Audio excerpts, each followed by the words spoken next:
As the BBC's chief international correspondent, Canadian journalist Lyse Doucet has spent decades reporting from some of the world's most dangerous war zones: Iraq, Syria, Gaza, Afghanistan. It was 1988 when she first checked into the Intercontinental in Kabul, a hotel providing the backdrop for her new book examining the history of Afghanistan through the storied lens of the hotel's guests and staff. We welcome Lyse Doucet to our studios this morning. It is great to have you here, and as you point out, on Remembrance Day.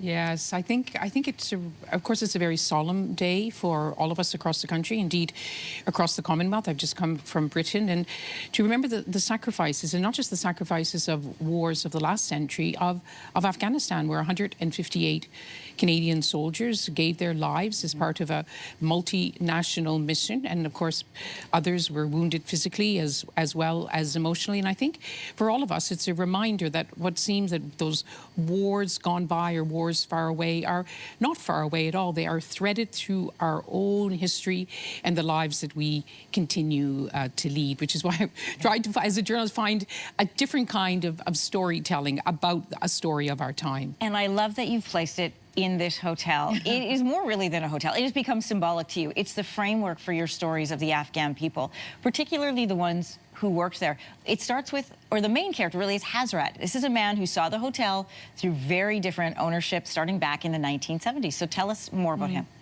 You know, I mean, I tried to use a familiar prism. And all of your viewers know about hotels, and we love.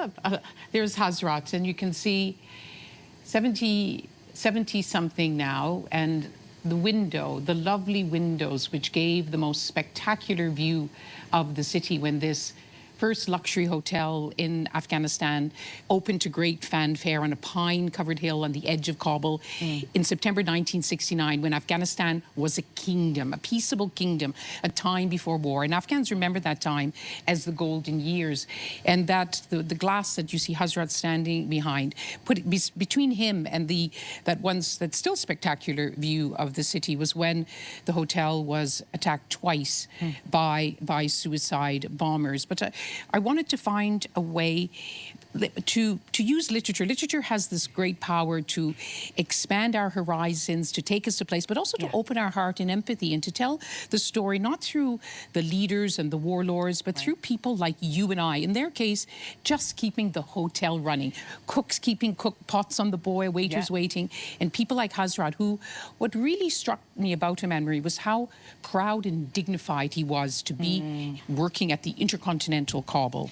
Well, it has this prestige to it, and as you say, it is the cooks and the people in the background that kept it all going, but are also living the everyday life of the people in Afghanistan and the changes. You introduced us to a mother of 8 who is also the first female chef at this hotel. Why did you include a Be a story?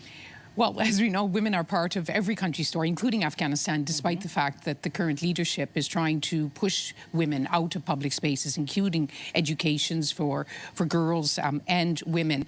But Abada's story is a story also of success, that she was able to take advantage of that new opening when countries from around the world, including Canada, went to Afghanistan and provided Afghans with opportunities in education they never had before. And Abada, who had been forced to stay at home under Taliban the first time, was able to go to the hotel, and here she was, a widowed mother, illiterate, a mother of 8, single mother of 8 children. She educated 6 of her 8 children to university level, and she became a chef. I loved Abada, and even though her story had so much sadness, she also found joy in her life. And I think, Anne-Marie, this is a book about Afghanistan, but it could be Ukraine, it could be Gaza, it could be poor parts of Canada. It's a story about how everyone finds an everyday courage to get up and face the day with hope and humor. I really enjoy all the stories you put in here, including the one about Osama bin Laden and his hotel within a hotel. But before I let you go, Lyse, I can't let you go without asking you about what is happening right now at the BBC with the resignations of the head of news and the head of BBC and the Director General. The Director General. And CEO of News. And what are your thoughts on that? Painful. Painful.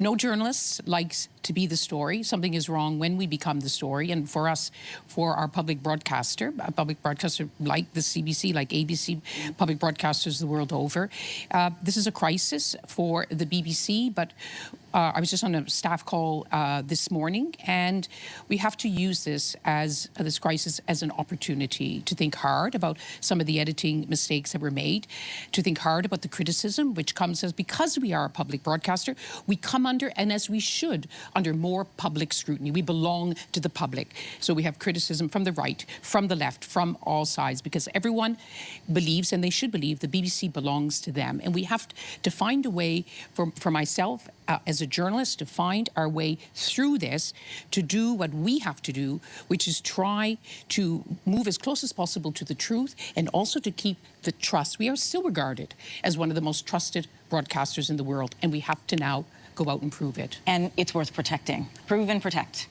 We live, I don't need to tell you, a time of increasing polarization. We need these spaces to come together and listen to all sides, because, as you know, every blow to independent journalism is a blow to the democracy that we hold dear and the values that we want to live for. We're going to leave it there. Lyse, great to have you on this morning. A reminder again, the book is called The Finest Hotel in Kabul. It is a wonderful book full of incredible stories. We're going to send it over. If you like that video, make sure to subscribe to the Your Morning YouTube feed, where you can find all kinds of new content posted every weekday morning.